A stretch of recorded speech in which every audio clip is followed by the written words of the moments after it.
चालबाज चीन ने भारत को फंसाने के लिए चली घातक चाल।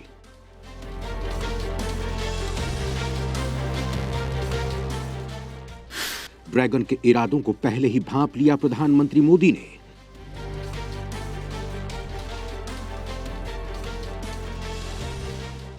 और जिनपिंग को बर्बाद करने का प्लान कर लिया तैयार। दोस्तों, भारत चीन के बीच लंबे समय से विवाद चल रहा है। अभी हाल ही में दोनों देशों के बीच 16वें दौर की कमांडर लेवल की बातचीत हुई है। इस बैठक के परिणामों से भारत संतुष्ट नहीं है, लेकिन एक चौंकाने वाली घटना हुई है जिसके बाद पूरी दुनिया हैरान रह गई है। अमेरिका चीन के इस रिएक्शन से काफी परेशान हो गया है। दुनिया को इस पर यकीन नहीं हो रहा है। खुद भारत चीन के इस बदले हुए रंग से अलर्ट हो गया है, क्योंकि भारत जानता है कि चीन जैसे बेईमान देश पर कभी भरोसा नहीं किया जा सकता है। आप सोच रहे होंगे कि आखिर ऐसा क्या हो गया है जिस पर हलचल तेज हो गई है। तो दोस्तों, दोनों देशों की कमांडर लेवल की बातचीत के बाद चीन की सरकारी मीडिया, जो लगातार भारत के खिलाफ जहर उगलती रहती है, उसने एक बयान जारी किया है। इस बयान में चीन की भाषा में बेहद बदलाव देखा गया है।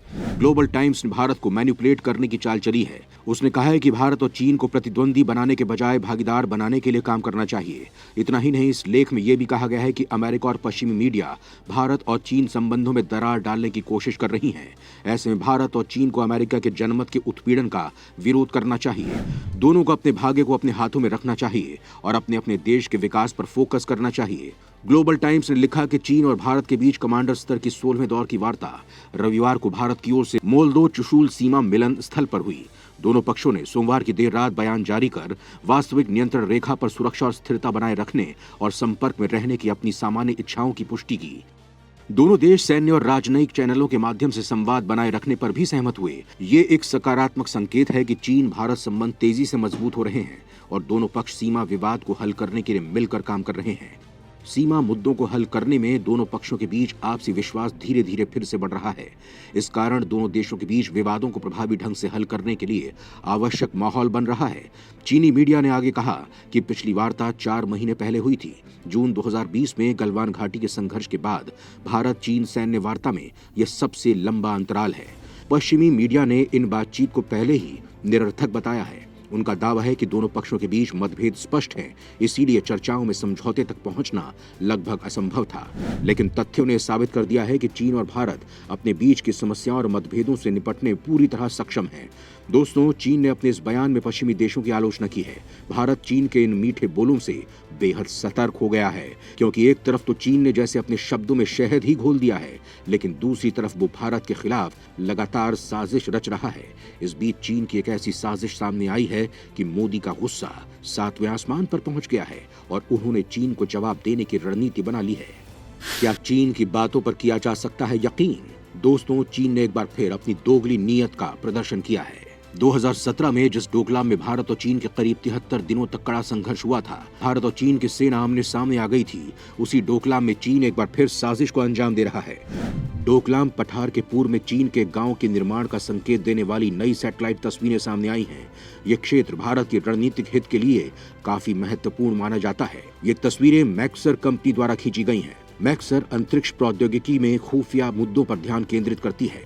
डोकलाम ट्राई जंक्शन पर साल 2017 में भारत और चीन की सेना के बीच 73 दिनों तक गतिरोध बना रहा था, जब चीन ने उस क्षेत्र में एक सड़क का विस्तार करने की कोशिश की थी, जिस पर भूटान ने दावा किया था। नई सैटेलाइट तस्वीरों में इस बात के संकेत मिल रहे हैं कि चीन अमोचू नदी घाटी में भी दूसरा गांव बसा रहा है, जो अब करीब करीब पूरा हो गया है। वहीं चीन ने दक्षिण क्षेत्र में तीसरे गांव के निर्माण की प्रक्रिया भी शुरू कर दी है। तस्वीरों में 6 इमारतों की नींव भी दिखाई दे रही है। इसके अलावा कई दूसरे निर्माण के लिए भी काम तेजी से चल रहा है। रिपोर्ट में कहा गया है कि गांव के बगल में एक साफ सुथरा हर मौसम में चलने वाला कैरिज वे है, जो भूटान में जमीन हड़पने के तौर पर देखा जाता है। ये सड़क चीन को डोकलाम पठार में एक रणनीतिक रिज तक पहुंच प्रदान कर सकती है। भूटान चीन के साथ करीब 400 किलोमीटर लंबी सीमा साझा करता है और चीन भूटान की सीमा में भी घुसने की चाल चल रहा है, जो कि भारत के लिए बेहद घातक है। इसके अलावा चीन की दूसरी हरकतें भी भारत की नजर में हैं, इसीलिए वो चीन के किसी भी झांसे में नहीं पड़ने वाला है। सीमा विवाद को लेकर भारत और चीन के बीच अभी तक 200 घंटे से ज्यादा की बातचीत हो चुकी है, लेकिन विवाद खत्म नहीं हो रहा है। चीन लगातार सीमा पर हलचल बढ़ा रहा है और भारत भी उसके जवाब में पूरी तरह से तैयार खड़ा है। वहीं चीन सीमा पर बार बार युद्धाभ्यास करके भारत को गीदड़ भभकी दिखाने की कोशिश करता रहता है।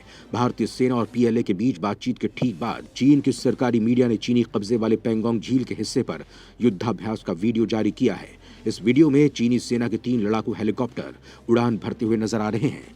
चीन ने इस वीडियो को ऐसे समय पर जारी किया है जब कोर कमांडर स्तर पर 16वें दौर की बातचीत के बाद भी लद्दाख में चल रहे गतिरोध में कोई सफलता नहीं मिल पाई है। यही वजह है दोस्तों कि भारत चीन को लेकर पूरी तरह से सतर्क है और चीन की किसी भी चाल को पूरी तरह से काउंटर करने की रणनीति पर काम कर रहा है। ड्रैगन के बदले हुए रंग की वजह उसकी बर्बाद होती इकोनॉमी है। चीन की ग्लोबल टाइम्स की जो रिपोर्ट भारत के लिए शहद उड़ेल रही है, उसके पीछे दोस्तों एक खास वजह है। चीन की अर्थव्यवस्था की बात करें तो अभी उसकी हालत खस्ता है। चीन अभी भारत जैसे देश से लंबी लड़ाई करने की हालत में नहीं है। चीन का रियल एस्टेट बिजनेस धड़ाम हो चुका है, उसे संभालने की सारी कोशिश नाकाम हो चुकी हैं। इसके अलावा चीनी बैंक भी बेहद खराब हालत से गुजर रहे हैं। करीब 4000 ऐसे छोटे बैंक हैं जो बंद होने के कगार पर पहुंच गए हैं। इन बैंकों के 4 लाख से ज्यादा कस्टमर्स हैं और इनके हजारों करोड़ दांव पर लगे हुए हैं। अप्रैल महीने से कस्टमर्स बैंक से निकासी नहीं कर पा रहे हैं। समस्या की शुरुआत अप्रैल में हुई जब हेनान प्रांत के 4 बैंकों ने कैश निकासी को तत्काल प्रभाव से रोकने का फैसला किया था। चाइनीज बैंकिंग सिस्टम में लोकल बैंक्स को केवल होम कस्टमर बेस से डिपॉजिट्स लेने का कानूनी अधिकार मिला है। हालांकि थर्ड पार्टी प्लेटफॉर्म की मदद से ये बैंक नॉन लोकल डिपॉजिटर्स से भी डिपॉजिट ले रहे थे। चीन की गुस्ताखियों से नाराज देशों ने चीन को घेरने के लिए कई तरह के गठबंधन बनाए हैं और चीन की इकोनॉमी को तहस नहस करने के लिए भी काम कर रहे हैं। जापान, भारत, अमेरिका और ऑस्ट्रेलिया ने मिलकर क्वाड देशों का संगठन बनाया है जो चीन को लगातार टारगेट में लेकर काम कर रहा है। इसका असर भी चीन पर दिखने लगा है और यही वजह है दोस्तों कि चीन अंदर ही अंदर इस वैश्विक गठजोड़ से डर गया है और भारत को मैनिपुलेट करने की कोशिश में लगा है। लेकिन प्रधानमंत्री मोदी के नेतृत्व वाली भारत सरकार फिलहाल चीन के किसी भी झांसे में नहीं आने वाली है। वो चीन की हर गुस्ताखी का मुंह तोड़ जवाब देने की नीति पर काम कर रही है।